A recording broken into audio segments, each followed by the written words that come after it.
"Daddy, the girl in the trunk is asking you to let her out," said our 4-year-old daughter from the backseat during a family drive.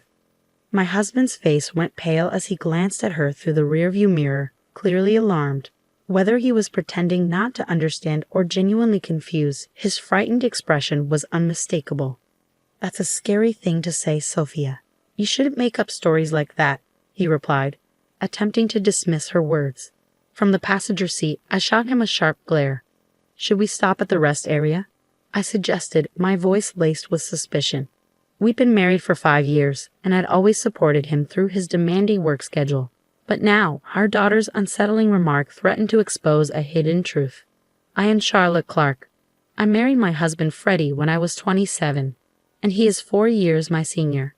The following year, our daughter Sophia was born, and she has grown up to be a healthy, lively 4-year-old. Our family life was busy but filled with happiness. How about going to the zoo next Sunday?" Freddie suggested brightly. "Yay, I want to see the giraffes," Sophia exclaimed. Their cheerful exchange brought a smile to my face. Freddie had always been kind and attentive since we started dating, a quality that hadn't changed even after we got married and Sophia came along. On his days off, he loved spending time with us, taking part in family activities with enthusiasm. I often found myself thinking how lucky I was to have such a devoted husband and father for our daughter. Little did I know, these peaceful days were about to be disrupted. One day, Freddie returned home looking weary and dejected. "I've been transferred to a different department," he sighed. "It's company policy. They want me to gain experience in various roles." Unfortunately, this new department was known for being the busiest, which meant Freddie would have less time to spend with us. "Daddy, does that mean you won't play with me anymore?" Sophia asked, her eyes filled with concern. "I'll try my best to make time, sweetheart.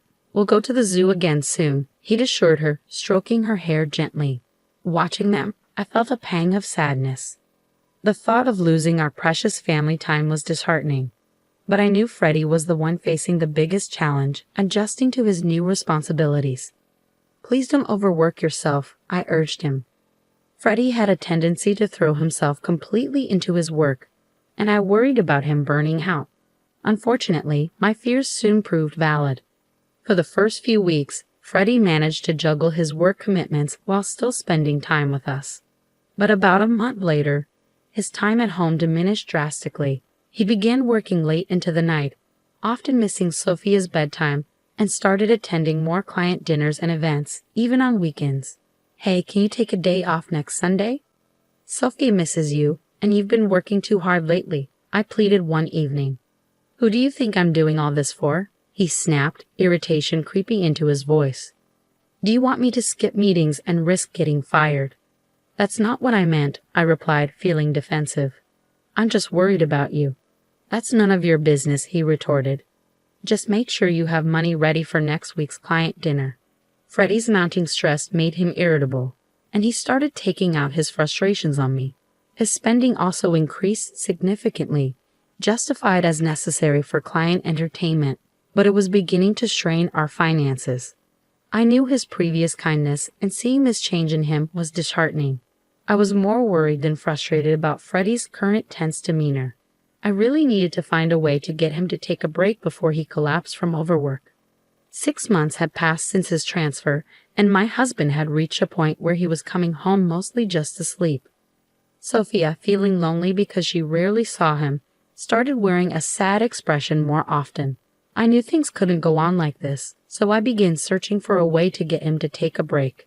However, as if to thwart my efforts, more bad things kept happening.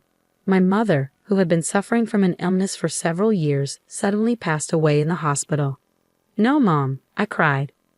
My father had passed away when I was young, and my mother was my only surviving parent.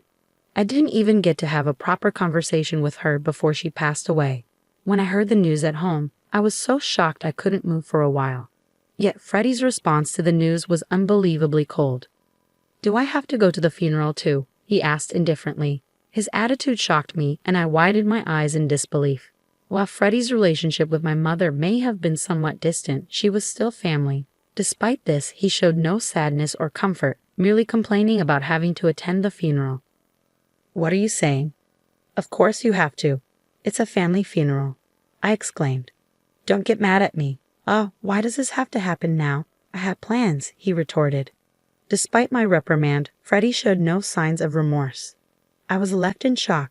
In the past, he would have surely comforted me, perhaps rubbing my back and grieving with me. But now, as he sighed in dissatisfaction, he seemed nothing like the person I once promised a future with. Naturally, he didn't help with any preparations for my mother's funeral, so I arranged everything alone. On the day of the service, my husband remained sullenly silent. It's over now, right? I'm heading home first, he said after the funeral ended. Freddie didn't help with any cleanup and quickly went home. I was initially confused by his actions, but by then I had lost the energy to be angry. I was simply bewildered and disappointed in him. No matter how busy and stressed from work he may be, his behavior at the funeral was unacceptable. When did my husband become such a cold person? Mom, Sophia will help you, said my daughter, trying to comfort me despite the frustration with him. I finished cleaning up with my daughter by my side, and before heading home, I decided to stop by my parents' house for a short while. It wasn't far from where we lived, and I wanted to reminisce about my mother after saying my final goodbye. Though the decision was led by my heart, it felt right. When I arrived at my parents' house, burdened by grief, I discovered something shocking. Mom, wait a moment, Sophia suddenly exclaimed as soon as we entered the house. Her expression changed and she dashed straight into the back room. Although I had taken her to visit my mother's place several times before, I had never seen her behave like this. Hurrying to follow her, I found Sophia opening the second drawer from the bottom of the dresser, as if drawn to it by some unseen force. Mom, Grandma wants you to have this, Sophia said. I looked at the old hand mirror she was holding and caught my breath. The mirror had always been precious to my mother. She had treasured it so much that even I rarely saw her use it, and I didn't even know where she kept it. There was no way Sophia could have known about the existence of this hand mirror. How did you know it was here? I asked, astonished. And what do you mean Grandma wanted me to have it? When Grandma was sleeping earlier, she told me that you were sad and asked me to give this to you, she answered innocently. I couldn't hide my surprise. I didn't think it was a coincidence, so I decided to ask Sophia some questions about things she couldn't possibly know, like tomorrow's dinner menu, what I was thinking about, and even thoughts I had during the funeral.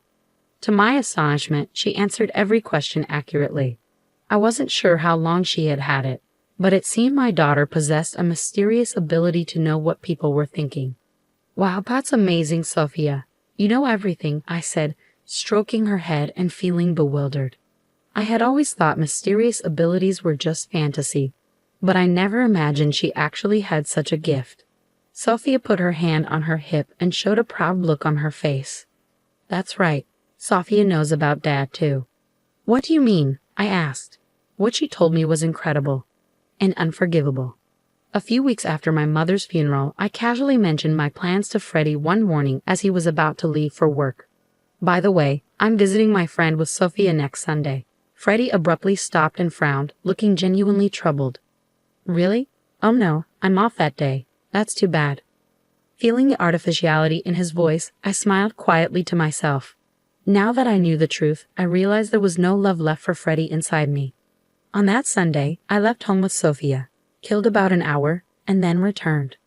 Dad, he's over there, Sophia said, pointing toward the garage. Taking a deep breath, I headed towards the garage with the shutter still down and lightly knocked on it. Freddie, I know you're in there. Open it, I called out. Charlotte, I thought you and Sophia had plans, he replied, sounding flustered. They're canceled. If you're going somewhere, we want to come with you, I said firmly. He hesitated, reluctant to open the shutter. I had a pretty good idea of what was going on inside, but I decided to stay quiet and just observe. Sophia wants to go for a drive too, I added. Unable to resist her hopeful voice, Freddie had no choice but to agree. A few minutes later, he reluctantly opened the garage, and we started our drive together. Sitting in the passenger seat, I looked at Freddie's profile as he drove and solidified my final decision. Our marriage had been enjoyable and happy, but I also understood that those days would never return. Hey, did you know Sophia has a special power? I asked. As we merged onto the highway, I finally brought it up. My husband furrowed his brows in confusion at my sudden confession. Huh? What's that supposed to mean? That's a silly joke. He laughed dismissively. Daddy, the girl in the trunk is asking you to let her out. Our daughter confidently called from the back seat. I did miss the moment Freddie's face stiffened. Whether he intended to play dumb or not, his face, still pale, showed a frightened expression as he glanced at our daughter through the rearview mirror. What a scary thing to say. You shouldn't tell such lies. But it's true. Then should we pull over at the rest area? I suggested on behalf of Sophia, who was hanging her head. Freddie immediately looked at me startled. Huh? We don't need to do that. It's just a kid's joke. Sophia has a mysterious power, you know. Besides, it's hot today. It could be dangerous if someone's really in there. He must have realized what I said made sense. Flinching and stiffening, he headed towards the rest area with a contorted expression on his face. Upon arrival, we left Sophia in the air-conditioned car and went outside to check the trunk. I don't think there's anything in there. Come on, quickly, I said to my hesitant husband. Realizing he couldn't escape anymore, he nervously opened the trunk, breaking into a cold sweat. In the next moment, someone jumped out. I knew you were cheating. The young woman's face was flushed red from the heat. Yes, it turned out that while Sophia and I were out, Freddie had been cheating with her at our home. Probably just as they were about to go for a drive, we came back unexpectedly, so he had no choice but to hide her in the trunk. No, it's not like that. She's a colleague from work. We were just working together, Freddie stammered, shaking his head nervously. Working together. In the trunk? I chuckled at the blatant and ridiculous lie while standing firm. Taking a piece of copy paper from my bag, I showed it to them. And what is this? It says, let's go on a drive date on Sunday. As the woman and Freddie looked at the paper, they turned pale. Their lovey-dovey email exchanges were printed on it. Thanks to Sophia, I had found out everything. On the day of my mother's funeral, at my parents' house, my daughter had confided in me. Daddy has been spending a lot of time with Scarlett lately. I'm sad because Scarlett is taking Daddy away from me. Just having witnessed Sophia's power, what she said made me suspicious, so I decided to investigate my husband for a while. Sure enough, I found undeniable evidence of his affair on his phone. I told you that fake plan because I wanted to punish you. It's a shame it turned into this kind of drive. Hey, it's unfair to look through my phone without permission, Freddie protested, shaking his body. His absurd remark made me burst into laughter. I had thought he was just too busy to come home, but most likely, during that time, he was with his affair partner, Scarlett.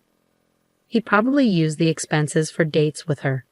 Despite all the complaints and taking it out on me, who exactly was being unfair here? By the way, I've been recording everything since earlier, I said, recalling all the grievances.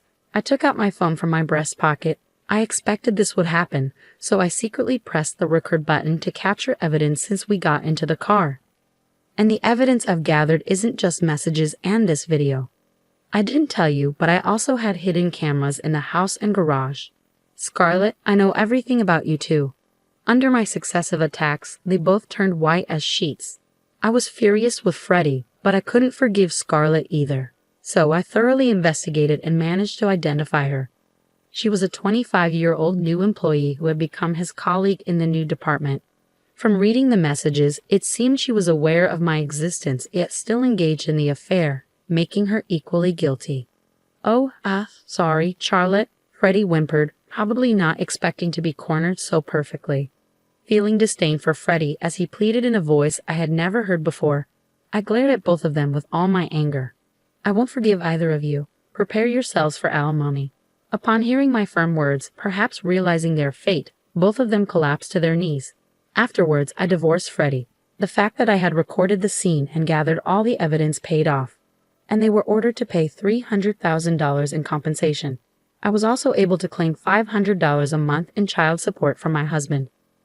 Their misfortune didn't end there. I heard their affair spread throughout the entire company since they worked in the same department, making things awkward. Eventually, they broke up. They were both looked at with disapproval by their colleagues and eventually had no choice but to resign. Now, it seems they ended up on the street with the burden of the compensation payments. Meanwhile, I am now enjoying peaceful days with Sophia. I'll continue to give lots of love to my daughter, who has a wonderful power, so that she can live happily in the future.